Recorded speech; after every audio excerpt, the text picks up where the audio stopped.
What's up guys, coolabout.com here. So today I'm gonna be showing you how to bleed your brakes. Let's get started.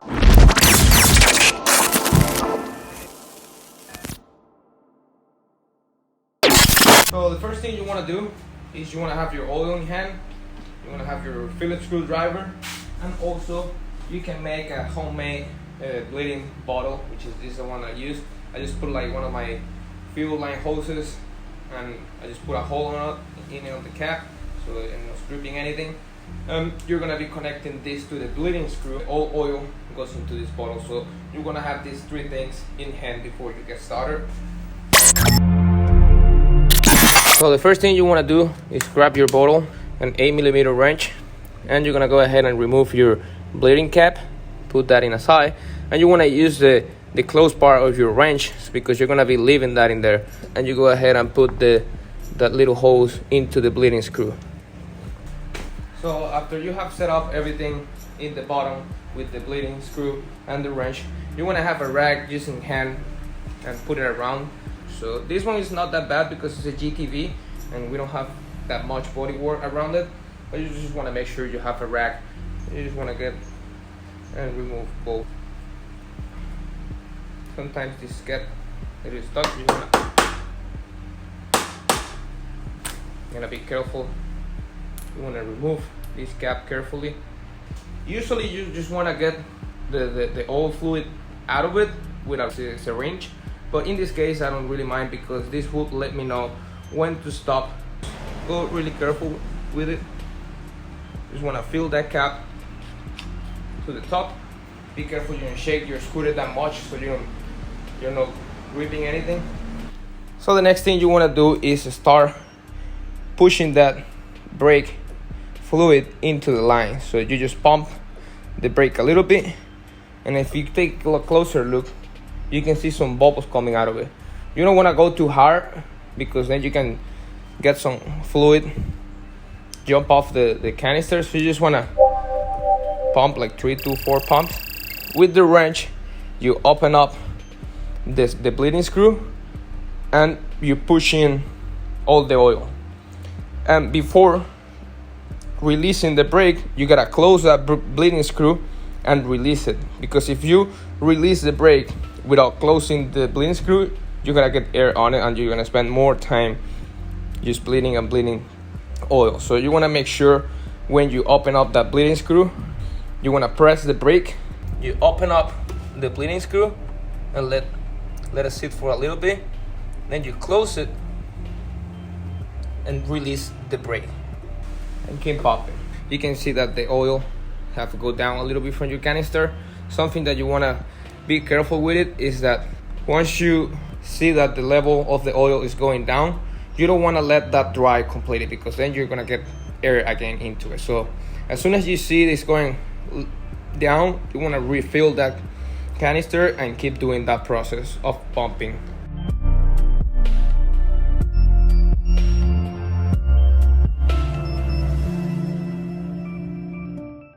Give it a couple more pumps, maybe 3 to 4 pumps.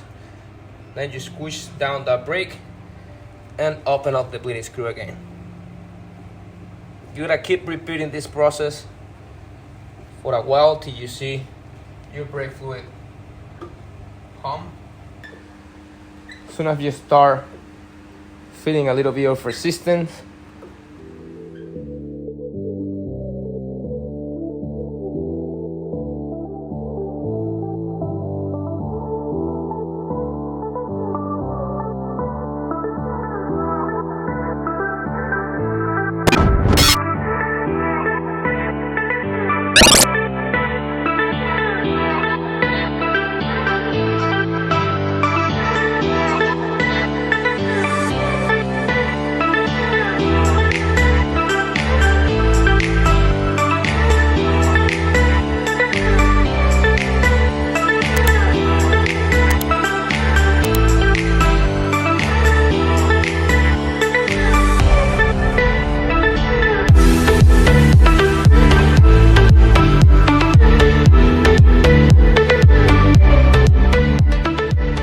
since we remove the entire caliper, it's gonna take you more time because a lot of air got into the line and a lot of oil got loose. So you just want to be patient and keep doing. See how that resistance is now even more. And we're gonna add the last oil, and you want to refill until that line right there. You don't want to go over that. And that's it. You just want to go and clean around that so you don't have any oil around it.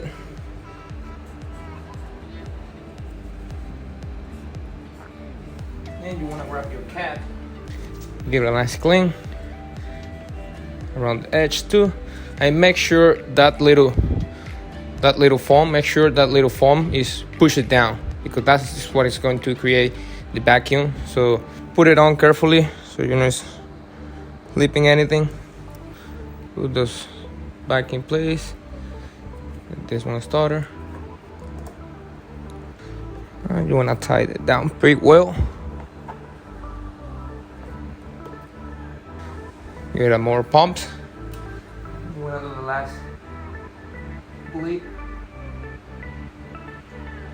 to create that vacuum.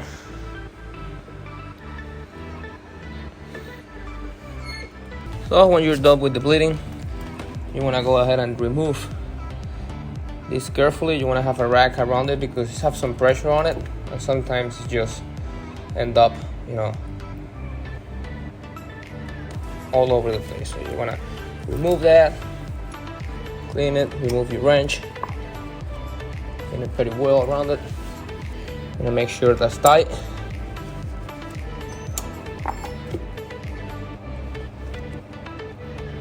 And put the back in place. And that's it. That's how you bleed your brakes. Okay, so now we're gonna proceed to bleed the rear brake. So you wanna remove your bleeding cap and put it in a side in a safe place, because that one is completely removable. You wanna go ahead and grab your 10mm wrench and not at 8mm like in the front.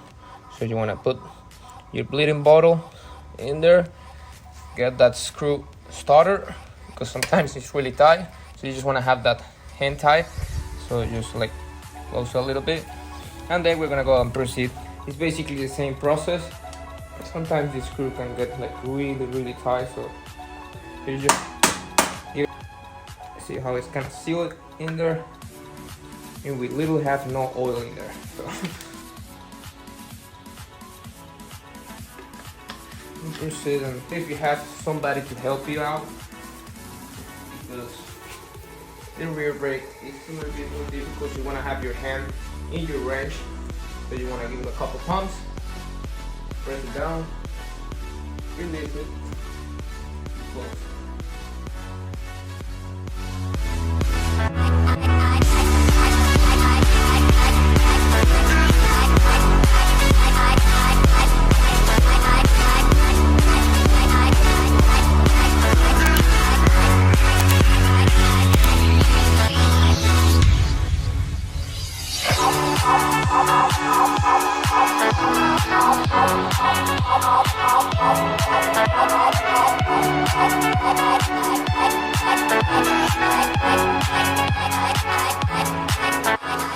So once you have built that pressure, see that resistance on your lever, and you have flushed the entire old oil, you can see how clear it's now in the inside. You want to close that little rubber into the inside and just give it a nice clean into the edges, so you don't have any leaks in the future. So this is gonna clean those edges pretty nice. So those are gonna be sealing your reservoir. Put your cap on again carefully so you don't spill any oil. You want to tie that very well so you don't want to have any leaks. Last flush, so we create that vacuum.